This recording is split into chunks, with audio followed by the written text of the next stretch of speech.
Ukraine पर हमलों का ज़ेलेंस्की ने भी सोशल मीडिया पर अब वीडियो जिस तरीके से जारी करते हुए कहा है कि आतंकियों की मिसाइल ने हमारे देश को निशाना बनाया है। ऐसे हमले सिर्फ आतंकी ही कर सकते हैं और बड़ी बात यह है कि रूस की तरफ से भी यूक्रेन ने जो हमला किया उसे भी टेरर अटैक ही कहा गया था।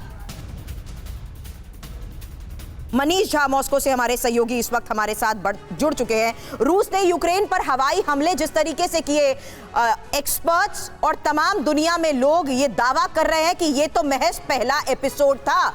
आखिर करने क्या वाले हैं पुतिन, इस पर तो पूरी दुनिया की मनीष नजर है।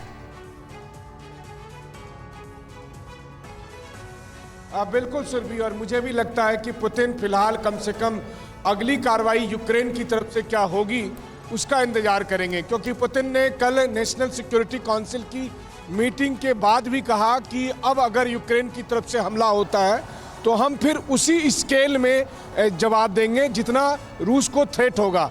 तो कुल मिलाकर अगर देखा जाए तो लगता है कि पुतिन अभी इंतजार करने के मूड में है।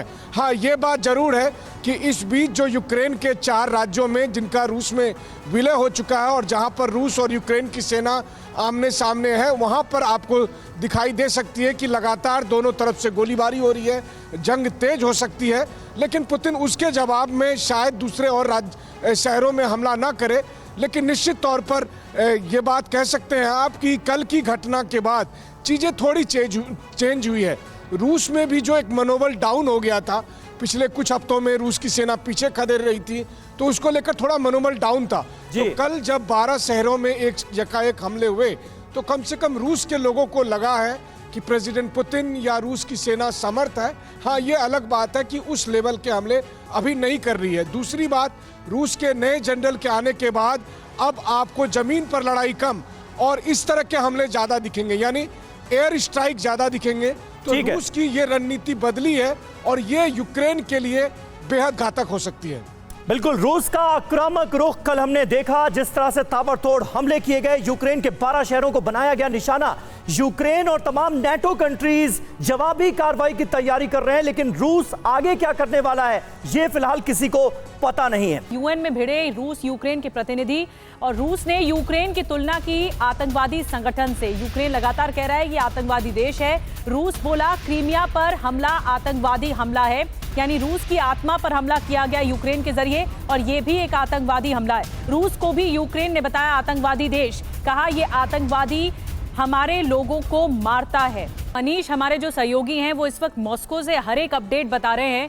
मनीष, ये जो आक्रामक तेवर दिखाई दिए हैं, ताबड़तोड़ मिसाइल अटैक दिखाई दिए कीव से, जैसा कि कुलदीप जी हालात बता रहे हैं कि एयर सायरन बार बार बज रहा है, इस वक्त मॉस्को में क्या हालात हैं? क्या आने वाले घंटे या आने वाले दिनों में और अटैक बढ़ाए जा सकते हैं? ये तो वही बात हो गई कि 7 महीने पहले जहां से युद्ध शुरू हुआ था वहीं जाकर पहुंच गए। बिल्कुल सही कहा आपने, स्थिति तो तकरीबन वही है। हाँ, ये अलग बात है कि कल हुए हमले के बाद अब मॉस्को या फिर कहें कि रूस के लोग अब थोड़े इत्मीनान से हैं। उन्हें लगा है कि चलो कुछ तो हुआ है। वो इसलिए क्योंकि बीते कुछ दिनों में यूक्रेन की सेना लगातार रूस की सेना को खदेड़ती जा रही थी और एक के बाद एक नेगेटिव न्यूज़ यहाँ पर आ रहा था, जिसकी वजह से क्रेमलिन भारी दबाव में था। इस बीच क्रीमिया ब्रिज पर अटैक हुआ। क्रीमिया ब्रिज पर हुए अटैक ने रूस को बेहद पैनिक कर दिया और उसके बाद रूस की तरफ से हुए हवाई हमले के बाद अब रूस के लोगों को सरकार ये भरोसा दिलाने में कामयाब हुई है कि रूस की आज भी वही ताकत है, इसलिए घबराने की कोई बात नहीं है। हाँ, ये अलग बात है कि रूस और यूक्रेन के इस जंग में आने वाले दिनों में भी आपको शांति नहीं दिखेगी। बिल्कुल नहीं, और यही सवाल मनीष हम जानने की भी कोशिश कर रहे थे कि अगर पुतिन ने अपनी टीम्स को महज स्टैंड बाय मोड पर रख दिया था, उस वक्त पश्चिम ऑल्टरनेट सोर्सेस खंगाल रहा था। विंटर के हालात को देखते हुए, कई ऐसे हालात को देखते हुए ऑल्टरनेट रूट्स की तलाश में था। वहीं यूक्रेन की तरफ से जिस तरीके से अटैक हुआ उसका पुतिन ने जवाब दिया और स्टैंड बाय टीम्स को पूरी तरीके से कर दिया एक्टिवेट।